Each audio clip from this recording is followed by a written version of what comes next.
Here we got a Holley 4781 850 CFM with a manual choke, double pumper, dual external float adjusters. Got the universal linkage. You can bolt a Ford kickdown to it or a Chrysler pin or use it for a GM. Before we ever start this motor up, we're going to tell you about the fuel pressure.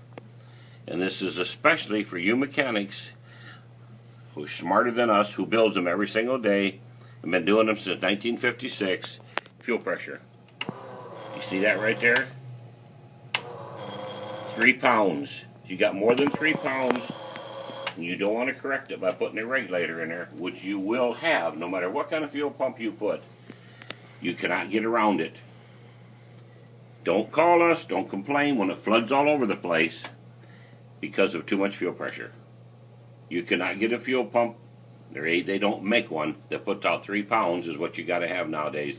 Holley recommends that all their new carburetors less than 3 pounds, 2.8. You got to have volume, but not a lot of pressure.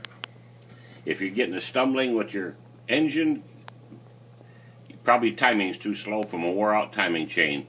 You need 30 degrees at 3,000 RPM.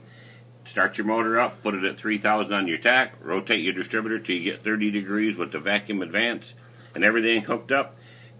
Tighten it down and you got it. It'll quit stumbling.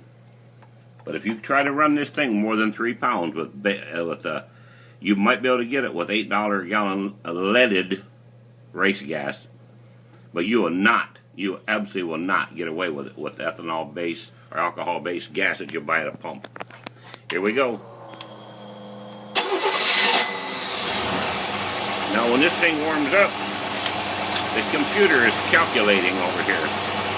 That red blinking light is calculating engine exhaust. The red one's calculating intake to see what's coming out of that exhaust system.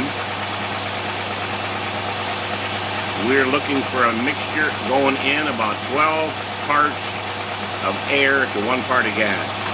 On this racing carburetor, we got 11.5. Your adjustments are here and here for that. No adjustments in the back. Them are dead holes. You got jets front and back. You got power valves front and back. That controls everything. That computer tells us that we've got everything calculated correctly. They vary from carburetor to carburetor what jets they take. Now as we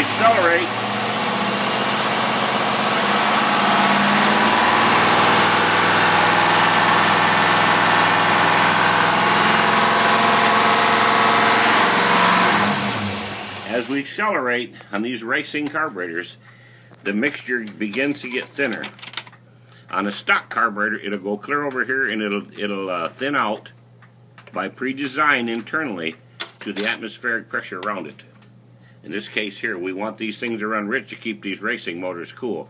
This one here will go between 11 and 12 parts. That carburetor is ready to install on the engine right there and give you lots of performance, a lot of satisfaction, and you can talk to all the guys at the coffee shop.